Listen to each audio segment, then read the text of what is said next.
하나님의 뜻이 뭔지, 또 하나님 어떻게 행하실지 모르게 하셨다는 거예요. 그래서 우리 열심히 기도도 하고 열심히 말씀도 공부합니다마는 하나님의 뜻을 알 수가 없는 거예요.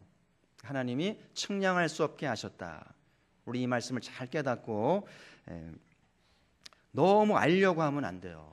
너무 아는 척해도 안 되고요.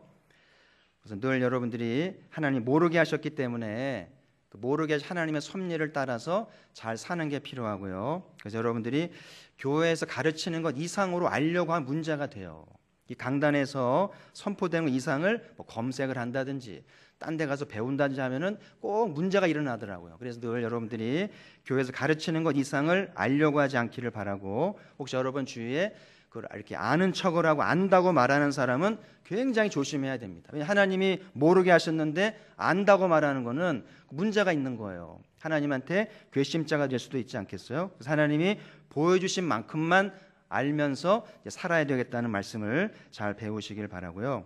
그래서 기독교는 계시의 종교이기 때문에 계시라는 말은 보여준다는 거잖아요. 아침에 카텐을 탁 치면 밖이 보이듯이 하나님이 계시하신 만큼만 우리의 미래도 그렇고 하나님의 말씀도 보여준다는 것이죠. 늘 하나님은 말씀을 통해서 우리를 계시하시기 때문에, 그래서 하나님이 가끔은 꿈을 통해서라든지 예언도 하실 수 있고 체험도 줍니다마는 가장 중요한 것은 계시된 말씀으로 늘 검증을 받아야지, 검증받지 않으면 꿈도 위험하고 예언도 위험하고 체험도 위험할 수 있기 때문에 늘 지혜로운 자세가 매우 중요하다는 것이죠.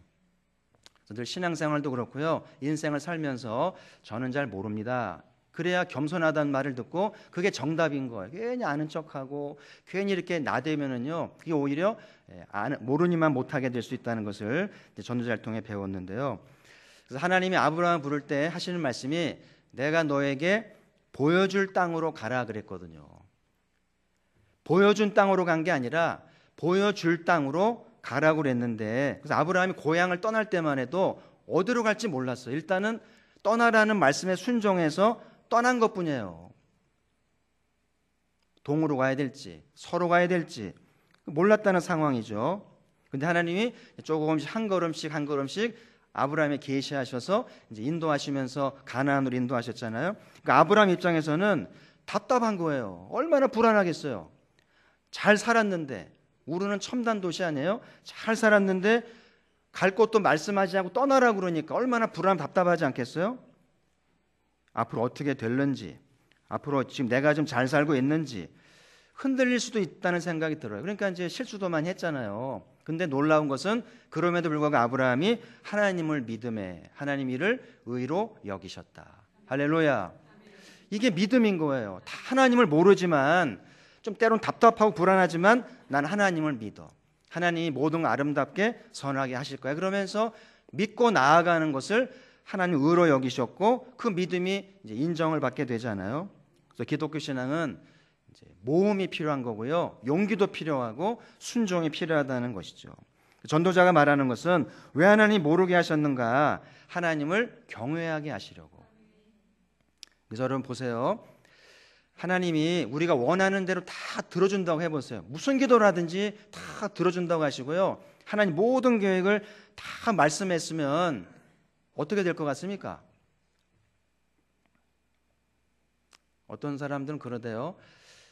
지금은 교회 안 나가고요, 내 마음대로 실컷 살다가 죽기 3일 전에 교회 다닐 거라고. 죽기 3일 전에 다 회개하고 그리고 천국 가면 좋겠다고 얘기를 합니다마는 모르거든요. 자기 미래를 모르거든요. 여러분, 우리가 애들을 기릅니다만 애들이 원하는 대로 다 들어준다고 해보세요. 총 사달라면 총 사주고, 칼 사달라면 칼 사주고, 학교 가기 싫다 학교 가지 말라 그러고, 애들 말하는 대로 다 들어주면 애들 인생이 어떻게 될 생각을 해보세요. 그렇죠? 애들이 얼마나 영악한지요, 부모를 조종하잖아요.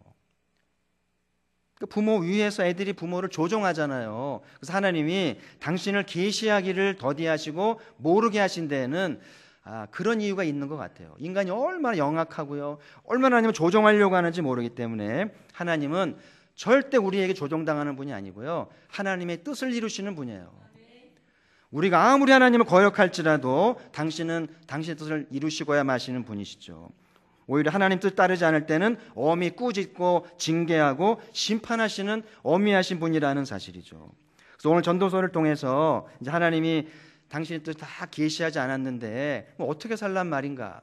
그래서 오늘 본문 다시 한번 읽었는데 오늘 본문 속에서 전도자가 가르치는 이제 그리스도인의 삶의 세 가지 자세를 잘 들으시고 한 해를 잘 결산하시고 또 한 해를 내다보시면 지혜가 되리라 생각을 합니다.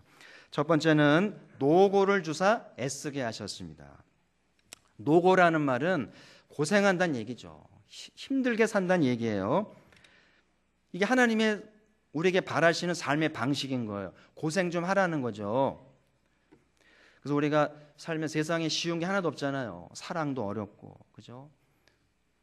돈 버는 것도 어렵고, 자식 기르는 것도 어렵고, 사람 상대하는 것도 어렵고, 신앙생활도 어렵고, 주일 하는 것도 어렵잖아요. 어느 것 하나 쉬운 게 없잖아요. 하나님이 이렇게 애쓰며 살게 하셨다는 것이 이제 전도자의 가르침인데, 왜 하나님이 이렇게 애쓰게 하셨는가?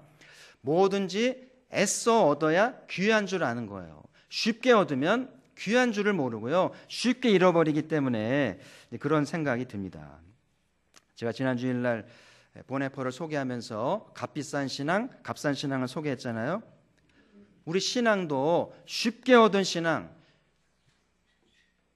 쉽게 잃어버릴 수 있다는 사실이죠.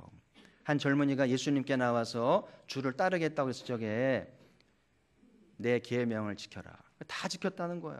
네가 한 가지가 모자라는데 네 모든 소유를 가난한 자에게 나눠주고 나를 따르라. 그 청년이 근심에 돌아갔거든요. 자기 재산이 많은데 그거를 다 가난한 자에게 주고 따르려니까 근심이 돼서 결국은 돌아갔다고 돼 있거든요. 주님 따르는 게 쉬운 게 아니에요. 자기 모든 걸 포기하지 않으면 주님이 따라오지 말라고 엄히 명하셨기 때문에 어렵다는 이야기죠. 우리는 어쩌면 나름대로 신앙생활 잘한다고 생각할지 모르겠습니다만은 주님의 가르침에 따르면은 모든 소유를 포기하고 따르기 전에는 결코 잘 믿는다고 생각하지 말아야 됩니다. 또 대부분은 소득의 11조를 드립니다만은 세월이 지나면서 10의 2도 드려보고 또 소득의 3도 드려보고 언젠가는 10의 10을 다 드려야 진정한 제자신앙이라는 거예요. 저는 언젠가 가포교회에서도 10의 10을 다 드리는 무소유를 선언하는 일꾼들이 나오기를 소망해 봅니다. 지금 현대인들은요, 자기 나름대로 삶의 안전장치를 다 만들어 두고 살고요, 노후 보장을 해두고 살잖아요. 그렇죠? 지혜로울 수도 있는데 또 한편으로 보면 진정한 제자신앙인가를 의문해 볼 수 있다는 사실이죠. 최근에 종교인구 조사를 보셨는지 모르겠는데 그 뜻밖의 기독교가 제일 많이 나왔어요. 거의 1000만에서 얼마 모자라는 970여만이 나온 걸로 아는데요. 불교는 줄고 카톨릭도 줄었는데 개신교가 는 걸로 나와서 좀 뜻밖인 거예요. 다들 교회가 어렵다고 그러는데 기독교가 늘었다는 거예요. 그래서 이 통계가 맞나 의심할 정도로. 근데 저는 개인적으로 별로 기쁘지가 않은 거예요. 숫자가 늘었다는 기쁘지가 않은 것이 우리 사회에 필요한 기독교회는 맛을 잘 내는 3%거든요. 20%는 뭐예요? 맛이 하나도 안 나는데. 차라리 숫자가 줄더라도 맛을 내는 3%가 있다면 얼마나 이 나라가 맛을 내고 신바람이 나겠는가. 주님 말씀하신 대로 혈연을 끊을 줄도 알고 자기 소유를 포기할 줄도 알고 목숨도 내놓을 줄 아는 그런 제자가 나와야 이 나라에 소망이 있고 나라의 이 한국교회에 소망이 있다는 생각이 들어요. 저희 선교관 복도에 허드슨 테일러 선교사가 이제 족자가 있는데요. 이 테일러는 뭐가 유명하냐면은 중국에 선교를 하는데 내지로 들어간 거예요. 대륙 깊이 들어간 거거든요. 그 전까지는 많은 사람이 중국에 와도 해안가로 이렇게 외지 선교를 많이 했는데 이 테일러는 내지로 들어가요. 여러분 중국이 얼마나 큰지 아세요? 수천 킬로를 갑니다. 우리는 상상할 수 없는 땅이에요. 내지로 간다는 말은 수송 단절이고요. 연락 두절되고요. 본부나 가족들로부터 단절되기 때문에 살아남을지 돌아 나올 수 있을지 대부분의 선교사들이 외지 선교를 합니다. 근데 테일러는 어려서부터 중국을 꿈꾸면서 준비한 온 대로 내지로 들어갑니다. 그야말로 죽으면 죽으리라죠. 그러니까 테일러는 무슨 마음으로 들어갔냐면은 다 끊어져도 연락도 안 되고 공급이 끊어져도 하나님이 공급하신다. 이 믿음으로 들어갔는데 하나님이 공급하셨잖아요. 그래서 자서전 읽어보면은요 놀랍습니다. 그 테일러가 보여준 선교를 우리는 믿음 선교다. 그래서 OMF 출신들은요 교회 보고를 한다든지 편지를 쓸 때 절대 재정 얘기하지 않습니다. 재정 얘기하면 징계받아요. 절대 사람에게 말하지 말라. 하나님이 아시고 필요하면 공급하신다. 그게 믿음 선교인데 아브라함이 그런 믿음이고요. 주님이 기대하는 제자의 신앙도 하나님이 책임진다는 걸 믿고 너무 미래를 이렇게 안전장치를 만들고 너무 준비하지 말라는 이야기죠. 왜 하나님이 노고를 주고 애쓰게 하신 것일까? 그것은 귀한 걸 알게 하시려고, 그리고 하나님 은혜가 얼마나 중요한지 알게 하시려고 노고를 하게 하셨다는 생각이 들어요. 계시록에 그러잖아요. 죽도록 충성하라. 그러면 면류관을 받을 것이다. 면류관을 받고 싶으시죠? 받고 싶으세요? 포기한 지 오래되셨나요? 면류관 받으려면요 죽을 만큼 충성해야 돼요. 과연 가포교가 면류관 받을 만할까요? 더 충성해야 됩니다. 더 목숨 내놓고 해야만 면류관을 받는 거지. 그렇지 않으면 기대를 하지 말아야 되는데 사람들은 기대를 하면서도 죽도록 하진 않으니까 이게 지혜롭지 못하다는 생각이 들어요. 어렵게 얻은 사랑, 어렵게 번 돈, 어렵게 얻은 자식, 어렵게 얻은 신앙이 귀한 거기 때문에 하나님이 노고를 주사 애쓰게 하셨다는 말씀이죠. 지금 나의 인생의 노고는 무엇인가? 여러분에게 이런 노고들이 많잖아요. 그게 잘 살고 있는 거예요. 노고가 많다는 거는 전도서의 가르침대로 아 내가 잘 살고 있구나. 마라톤 경기할 때 보면 이 42km가요 굉장히 길기 때문에 몇 번 포기할 고비가 있다네요. 한계 상황이 온다는 거죠. 근데 길거리에서 가도의 시민들이 막 박수를 쳐주기도 하고 국기를 흔들기도 하고 물도 막 주니까 용기를 내가지고 더 달린다고 그러더라고요. 그 공주영 씨의 소설 중에 자기 딸한테 쓴 책이 너의 삶을 응원해 라는 책 있잖아요. 그 말이 참 좋은 것 같아요. 너의 삶을 응원해. 그 자기 딸에게 이렇게 엄마가 너의 삶을 응원한다는 책을 써서 용기를 주었습니다만 저도 이제 가끔 청년들에게나 이제 지인들에게 이 말을 주면 좋아하더라고요. 너의 삶을 응원해. 당신의 삶을 응원합니다. 좋아하더라고요. 하나님이 노고를 주셔서 애쓰게 하셨는데 너무 힘들잖아요. 그러니까는 이런 격려가 필요하고 지지가 있을 때 이겨내지 않겠어요? 그래서 여러분 전도서 가르침 받으면서 요령을 부리지 말고 쉽게 살려고 그러지 말고 노고를 이제 아끼지 마시고 수고하시면서 면류관을 사모하면서 귀한 것을 아는 은혜가 있기를 바라고요. 노고하는 가족들에게 지인들을 향해서 응원의 박수를 보낼 줄 아는 우리가 되기를 바라고요. 또 하나님 우리 노고를 받으시고 마지막 날에 근사한 면류관으로 화답할 줄 믿습니다. 오늘 두 번째 전도자가 가르치는 삶은 기뻐하며 선을 향하게 하셨는데요. 오늘 본문에 보면 기뻐하며 선을 향하는 것보다 더 나은 것이 없는 줄 내가 알았다. 그러니까 기뻐하면서 선을 향하는 것이 가장 멋진 삶이라는 이야기죠. 로마서도 보면은 긍휼을 베푸는 자는 즐거움으로 이런 말도 있는데요. 즐겁게 선을 향하고 긍휼을 베푸는 것이 하나님 우리 원하시는 삶이라는 거죠. 쉽게 얘기하면 웃는 얼굴로 착한 일 하는 것이 그리스도인의 이미지인 거예요. 여러분 한 분 한 분이 늘 웃는 얼굴로 착한 일을 많이 해서 주님을 기쁘시게 하는 우리가 되기를 바라고요. 우리는 구원 얻기 위해 착한 일을 하지 않아요. 구원을 얻었기 때문에 착한 일을 하는 것이죠. 지금 나눔이 이 시대의 화두예요. 그래서 많이 나누는 나라가 강국입니다. 왜 우리나라가 못 사는가? 나눔에 인색해요. 이거는 OECD 국가 중에 최저로 나왔어요. 너무 아쉬운 일이에요. 나눌 줄을 몰라요. 없어서가 아니라 분명히 있는데 나눌 줄 몰라요. 어떻게 번 돈인데 어떻게 얻은 건데 그러면서 나누지 않으니까 리더십이 따르지 않는 거예요. 잘 나누는 사람이 리더십을 차지하고 열방의 으뜸이 되는 시대가 됐어요. 여러분 아무리 대기업이더라도 돈을 많이 벌어도요 사회에 환원하지 않으면 존경하지 않습니다. 우리나라 존경받는 대기업이 있는지 모르겠어요. 근데 작은 짜장면 가게라지만 일정 수입을 갖고 젊은이를 돕고 노인복지를 도우면 존경받는 사장님이 되잖아요. 그런 시대가 됐어요. 그래서 여러분, 오늘 이 주님의 삶을 가르치는 삶을 배우면서 나는 지금 웃는 얼굴로 착한 삶을 실천하고 있는지, 우리 지역 주민들이 볼 때 가포교회는 참 좋은 일을 많이 한다, 이런 말을 들었으면 좋겠고요. 그래서 마을 주민들을 하나로 엮어주고 격려해주면서 그런 자리를 만들면서 격려하는 것을 이제 하기를 저는 소망을 하고요. 또 학교장 선생님들로부터 가포교회 어려운 아이들을 위해서 참 좋은 일을 많이 한다, 급식도 챙겨주고 등록금도 챙겨주면서 참 좋은 일 많이 한다, 그런 말을 들었으면 좋겠고요.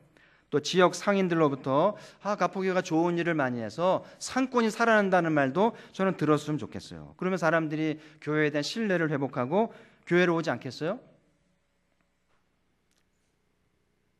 제가 몇 주 전에 그 대권에 서울떡집에 갔는데요, 좀 개인적으로 떡을 좀 할 일이 있어서 이제 갔다가 이제 가포교회에서 왔다고 얘기를 했더니 가포교회 오셨어요? 그러면서 저보고 장로님이세요? 그래서 아니요 그랬더니 집사님이세요? 아니요 그랬더니 목사님이세요? 네 그랬더니 목사님이시냐고 못 알아봐 죄송했다 그러면서 반가워하면서 이제 떡을 받으면서 주문을 받더니 공전비를 안 받는 거예요. 동전이 꽤 많이 나온 걸로 아는데 그동안 가포교회가 늘 떡을 많이 해서 늘 감사헌금을 해왔잖아요. 교회는 안 다니지만 이렇게 떡집을 살려주니까 가포교회는 떡 감사헌금을 할 정도로 이렇게 해왔는데, 올해는 목사님이 와주시니까 떡을 그냥 해드리겠다 그러면서 이렇게 떡을 맛있게 해먹었던 기억이 나는데요. 가포교회가 이렇게 학교든 지역 상인들이든 지역 주민들이든 웃는 얼굴 착한 일을 많이 하면 교회 오지 말래도 오게 돼 있는 거예요. 예수님이 친히 말씀하신 것이 사도 바울이 인용하셨는데요, 행전 20장 35절에 오면 우리 같이 한번 읽어보시죠. 시작. 범사에 여러분에게 모본을 보여준 것 같이 수고하여 약한 사람들을 돕고 또 주 예수께서 친히 말씀하신 바 주는 것이 받는 것보다 복이 있다 하심을 기억하여야 할지니라. 이건 복음서에 없는 거잖아요. 그러니까 사도 늦깎이 사도인데 어떻게 예수님의 친히 하신 말씀을 이렇게 사료를 모았는지 모르겠습니다만 참 특별한 메시지죠. 사복음서도 기록하지 못했던 말씀, 친히 말씀하신 바 뭐라고요? 주는 것이 받는 것보다 복이 있다. 여러분 가훈이 될 만한 말씀이고요, 가포교회 비전이 될 만한 말씀이죠. 주는 것이 받는 것보다 복이 있다. 주는 삶을 살라는 거예요. 받는 삶보다 주는 삶을 살라는 거죠. 하나님으로부터 응답받는 삶보다 하나님께 받은 것을 베푸는 삶을 살라는 이야기죠. 사람이 지위가 높아지고 나이가 많아지면 자기도 모르게 대접받게 되고요, 그런 대접 받아야 한다는 생각이 들 때가 있거든요. 그러면 신앙은 타락하는 거예요. 늘 대접하려고 하고 섬기려고 하는 것이 오늘 예수님이 가르쳐준 것. 예수님이 늘 섬기러 오셨다 그러잖아요. 늘 섬기려고 하고 대접하려고 하는 것이 우리의 모습이라고 하는 사실이죠. 여러분, 엄마들이 아이들에게 정성스럽게 밥상을 만들어주잖아요. 그래서 애들이 맛있게 먹습니다. 그럼 맛있게 먹는 애들이 행복한 거예요? 그 먹는 거를 보는 엄마가 더 행복한 거예요? 어느 쪽이 더 행복할 것 같아요? 둘 다 행복하지만 그 잘 먹는 거를 본 엄마 행복은 더 말할 나위 없죠. 자기도 자식 낳아서 해봐야 그건 아는 거예요. 그렇지 않아요? 먹는 즐거움보다 대접받는 것보다 대접하는 즐거움이 얼마나 명예롭고 존귀한지를 예수님이 가르쳐 준 것이죠. 오늘 12절을 다시 보시면 사는 동안에 기뻐하며 선을 행하는 것보다 더 나은 것이 없는 줄을 내가 알았고, 이게 알았다는 말은 깨달았다는 것이고요. 이게 하나님 바란다는 거예요. 그래서 우리 가포교회가 한 해를 마무리하면서 이제 앞으로 남은 생애를 기뻐하면서 착한 일을 많이 하는 것이 최고의 삶이라는 것을 기억하길 바라고요. 기독교는 행위 종교가 아니잖아요. 불교든 유교든 무슬림이든 행위 종교인데 이 사람들은 구원을 얻기 위해서 필사적으로 선행합니다. 진짜 많이 해요. 구원 얻어야 되니까.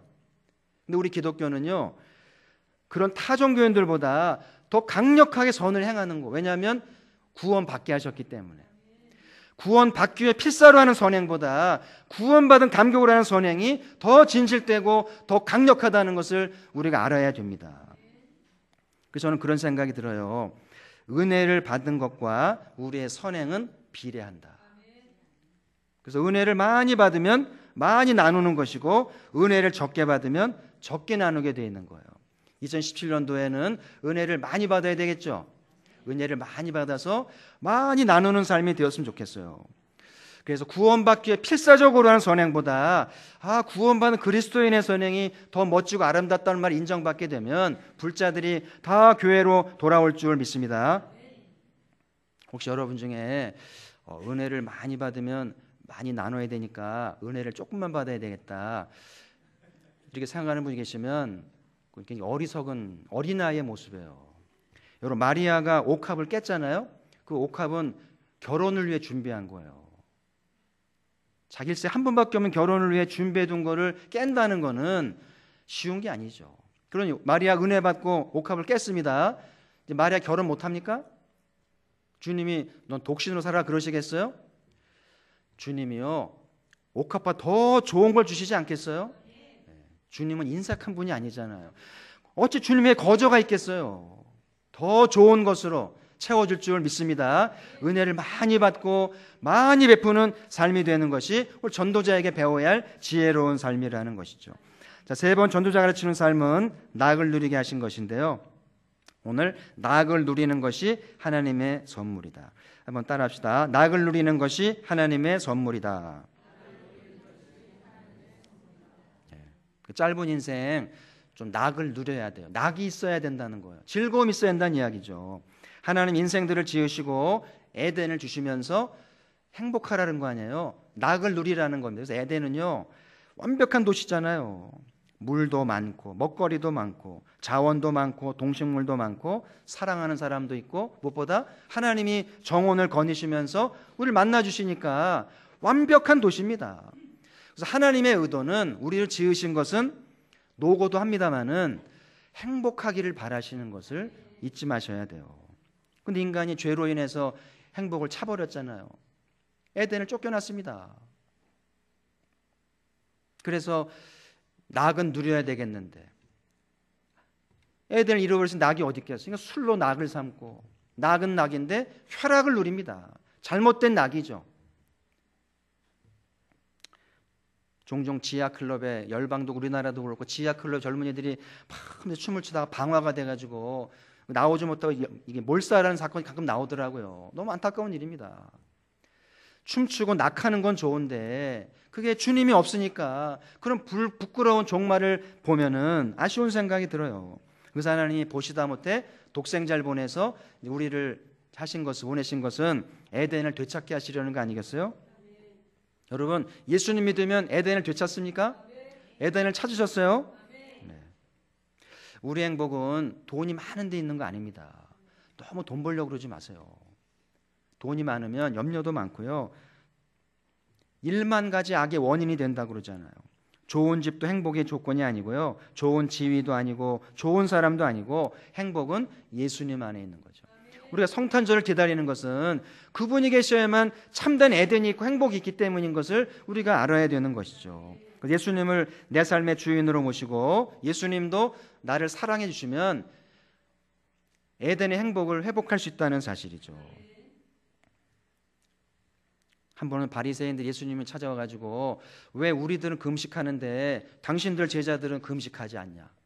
아주 그럴듯한 질문 아니에요? 근데 예수님이 뭐라고 하셨어요? 지금은 제자들이 친구 결혼식에 와 있다. 혼인잔치에 금식하는 사람 봤냐? 혼인잔치 때는 먹고 마시고 즐거워야 되는 건데 지금 나와 함께 있는 것은 혼인잔치에 있는 것이다. 그래서 여러분 주님과 함께하는 신앙생활은 결혼식에 참여하는 거예요. 그래서 여러분 늘 교회 올 때마다 주일이든 수요일이든 언제 올 때마다 난 결혼식 간다. 끝내줄 혼인잔치에 간다. 그래서 혼인잔치에 참여하면서 마음껏 웃고 즐기고 맛있게 먹고 그게 에덴을 경험하는 것이고 주님 안에 즐거운 낙이라고 하는 사실이죠. 우리가 요즘에 이제 주목하는 말씀인데요. 골로새 1장 13절인데요. 그가 우리를 흑암의 권세에서 건져내사 그의 사랑의 아들의 나라로 옮기셨으니. 내년에도 계속 이 말씀 묵상할 예정인데요. 왜 예수님 우리에게 오셔서 에덴을 주셨는가? 거저 준 게 아니라 흑암의 권세에서 건져주시려고. 그래서 여러분, 흑암의 권세는 우리를 불행하게 하고 절망하게 하는 모든 원흉이 흑암의 권세라는 말에 들어있는 거예요. 예수님 믿고 이 흑암의 권세에서 해방되지 않으면, 자유하지 않으면 여전히 절망스럽고 여전히 불행한 느낌을 지울 수가 없는 거예요. 지금 세상을 보세요. 다 고통 중에 있는 것 같지 않아요? 정말 예수님 만나지 않으면 흑암의 권세 아래서 다 짓밟히고 억눌리고 인생을 빼앗긴다는 사실이죠. 그래서 우리가 예수님을 만나야 돼요. 예수님을 통해서 흑암의 권세에서 건져주는 그 신령한 경험을 하셔야 되고요. 그러면서 신앙생활의 기쁨이 결혼잔치와 같구나, 그거를 깨닫게 되는 거예요. 우리가 정말 힘든 거는 먹고 사는 게 아닙니다. 물론 먹고 사는 것도 힘듭니다만은 정말 힘들어야 할 것은 우리가 흑암의 권세 아래에서 죄의 짐을 지고 있다는 것과 죄값은 사망이라는 문제가 진짜 힘든 거예요. 먹고 살기만 하면 되는 게 아닙니다. 경기가 좋아지면 행복해지는 게 아닌 거예요. 죄짐을 풀어야 하고 죄의 값을 지불해야 되는 거예요. 여러분, 아무리 먹고 살만 해도 이 문제 해결하지 않으면 행복하지 않은 거예요. 근데 반대로 여전히 먹고 살기 힘들지만 예수님 만나서 흑암의 권세에서 해방됐잖아요. 그러면 마음은 편하고 주님 한 분만으로 만족할 수 있는 기쁨이 나오는 거예요. 할렐루야. 만약에 하나님이 둘 중에 하나를 택해라, 먹고 살만 할래, 먹고 살기 힘들지만 나를만 흑암의 권세에서 해방될래, 물론 어느 쪽 대답하시겠어요? 전 뒤를 대답하겠어요. 주님, 먹고 살기 힘들어도 주님 만나서 이 죄짐의 문제, 흑암의 권세에서 해방돼서 마음이 편해지고 쉼을 얻으면 좋겠습니다. 우리 하나님은 독생자를 보내신 것은 에덴을 되찾게 하신다고 그랬잖아요. 흑암의 권세 해방되는 게 아니라 우리에게 근사한 삶을 준비해 줄 줄 믿습니다. 우선순위가 먹고 사는 게 아니라 흑암의 권세에서 해방되는 거예요. 그래서 여러분, 기도하실 때 경기를 위해 기도하지 마세요. 경기는 하나님의 몫이고요. 우리가 기도할 거는 주님 계신 것으로 기뻐하기 원합니다.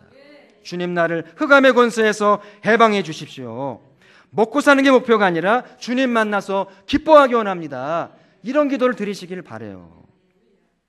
지금 우리 아이들 입시를 이제 치르고 결과가 나오고 있는데요. 정시가 남긴 했습니다만은 좀 들은 얘기는 좀 생각대로 안 된 것 같아요. 좀 아쉽습니다. 참, 우리 기도 많이 했는데, 그죠?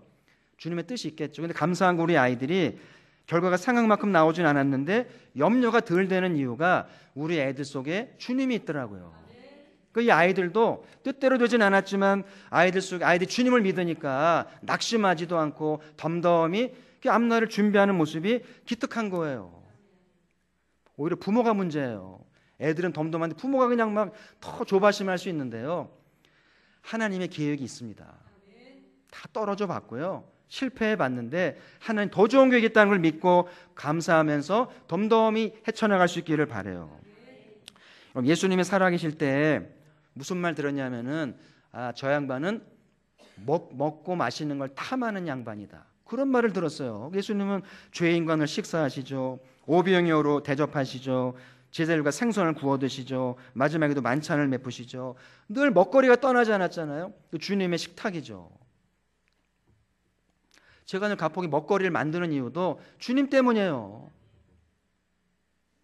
오늘 예수 전도자가 말하는 것이 먹고 마시며 낙을 누리는 것이 주님이 주신 삶의 축복이라는 거예요. 먹는 즐거움, 마시는 즐거움, 삶의 낙을 누릴 줄 알아야 그게 전도자가 가르치는 지혜로운 삶이라는 것이죠. 오늘 여러분, 나의 낙은 뭔가? 예수 믿는 거 말고 내 삶의 내 낙은 뭔가? 야구를 좋아하는 사람은 낙이 없어요. 지금 야구 끝났거든요. 내년 봄만 기다립니다. 그러니까 3월달까지는 죽은 척하고 있는 거죠. 야구 팬들은, 광팬들은. 야구가 낙인 거예요. 사람마다 기호가 있고 여가가 다르잖아요. 그 자기만의 여가 방식, 자기만의 취미, 자기만의 낙이 있어야 돼요. 제가 오랫동안 기억하는 그 이야기 중에 하나가, 박세리 선수가 이제 은퇴하고 지난 올림픽 때 여자 대표팀 코치가 돼서 메달 따게 했잖아요. 여자 이제 메달 땄잖아요. 근데 박세리 한참 그 프로 생활할 때 같이 경쟁했던 선수 소렌스탐이라는 유럽 선수인데 그 소련생 한 말이 기억에 남아요. 자기는 시즌이 아닐 때는 골프 채 안 잡는데요. 골프 생각도 안 한답니다. 그러면 자기 하고 싶은 거 하고 여가생활 즐기면서, 그러니까 시즌이 돌아오면 더 잘하게 되더라는 거예요. 근데 박세리를 보니까 시즌이 아닌데 골프채 잡고 있고 골프 생각하고, 그러니까 침체가 길게 오더라고요. 그게 좀 기억에 남아요. 그 청소밥이라는 책에 보면 이런 문장이 나와요. 자기가 하는 일과 전혀 관계없는 일을 할 때 자신이 하는 일을 더 잘하게 된다. 새겨볼 만한 문장이에요. 경험으로 나온 거니까. 자기가 쉴 때는 자기가 하는 일을 다 잊어버리고 전혀 다른 일을 할 때 더 일을 잘하게 된다는 거예요. 그래서 자기는 이제 쉼의 시간, 여가 시간이 나오면 설거지를 한다고 그러더라고요. 그 설거지를 하면서 생각도 하고 긴장도 풀고 자기 다시 일을 하기 위한 웜업이 된다 그러면서 그 이야기가 마음에 와닿는 거예요. 그 자기만의 쉼의 방식이 있고 여가가 있고 즐거움이 필요하다는 거죠. 일만 붙들고 있다고 되는 게 아니라는 거예요. 그리고 이제 안식을 얘기하는 분들이 하는 말이, 공부를 하든 일을 하든 잘 되려면 사람이 균형이 필요하대. 몸도 균형, 마음도 균형, 뇌도 균형인데 일이 안 되는 사람들, 공부가 안 되는 사람은 균형이 깨져 있다는 거예요. 그래서 안식일을 통해서 균형을 회복해야 되는데, 예를 들면 평일날 정장을 입고 다니는 사람은 주일날 교회 올 때만큼은 정장 입고 오지 않는 게 좋다고 그러더라고요. 그 이제 평일날 정장을 안 입고 다니는 분들은 주일날은 가능하면 정장을 입고 오는 게 균형이 된다는 거예요. 그리고 평일날 일주일 내내 육체노동한 분들은 주일날은 이제 안식일은 정신노동을 하라는 거예요. 책을 많이 읽고. 그 반대로 정신노동을 일주일 내내 한 사람들은 일요일은 육체노동을 하고 힘든 일을 하는 게 균형을 회복한다는 거예요. 우뇌를 많이 쓴 사람은 좌뇌를 쓰고, 좌뇌를 많이 쓴 사람은 우뇌를 써서 안식일날 균형을 회복해야 공부를 하든 일을 하든 잘한다는 것이 그 전문가의 진단이거든요. 그래서 여러분들이 오늘 전도자가 말하기를 낙이 있어야 된다. 이 말은 진정한 쉼과 균형을 위해서는 자기만의 낙과 자기만의 즐거움을 개발해야 돼요. 우리는 주 안에서 자유한 사람들이잖아요. 예수님은요, 우리를 얽어매지 않고요, 구속하지 않아요. 갇혀 살지 말고 얽매여 살지도 말고 너만의 인생을 살아라. 너만의 낙을 누리라는 거예요.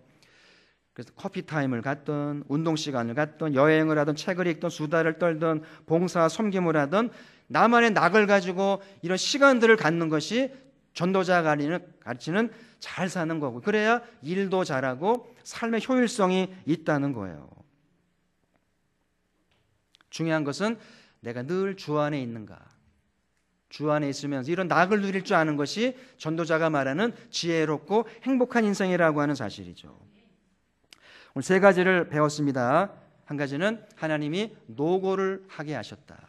그래서 여러분이 지금 뭐 자식을 기르는 일이든 돈을 버는 일이든 주님의 일을 하든지 힘들잖아요. 그게 정상이에요. 편하게 살고 요령 부리는 것은 잘 못 사는 거예요. 면류관 받으려면 노고해야 됩니다. 끝까지 충성해야 면류관도 받고 하나님께 인정을 받는다는 사실이죠. 여러분, 자녀들에게 쉬운 길을 가르치지 마세요. 부모가 고생했기 때문에 애들은 좀 편하게 가르쳐야, 그러지 마세요. 힘들게 살게 하셔야 돼요. 자기 힘으로 살게 하고 자기 힘으로 돈 벌게 하고 고생 좀 해야 전도자 가르친 지혜로운 삶이 된다는 사실이죠. 두 번째로 기뻐하면서 선을 향하는 것이 최고의 삶이라는 거예요. 그래서 늘 밝은 얼굴 하시길 바라고요. 나눔을 실천하면서 오고 싶은 가포교회를 만들어 갔으면 좋겠어요. 마지막으로 낙을 누리며 살자. 그냥 낙도 없이 우울하게 살지 말고 좀 맛있는 것도 먹고 좀 다니고 좀 이렇게 엔조이하면서 즐기라는 거예요. 그게 전도자가 가르치는 삶의 복입니다. 괜히 염려하지 말고 괜히 불안해하지 말고 주어진 삶 안에 예수님 안에서 좀 낙을 누리면서 즐겁게 살라는 거예요. 이 말씀 가르침을 잘 마음에 새기면서 한 해를 잘 준비하시고요. 멋진 한 해를 설계하는 우리 모두가 되기를 주님의 이름으로 축복합니다. 하나님 아버지 고맙습니다.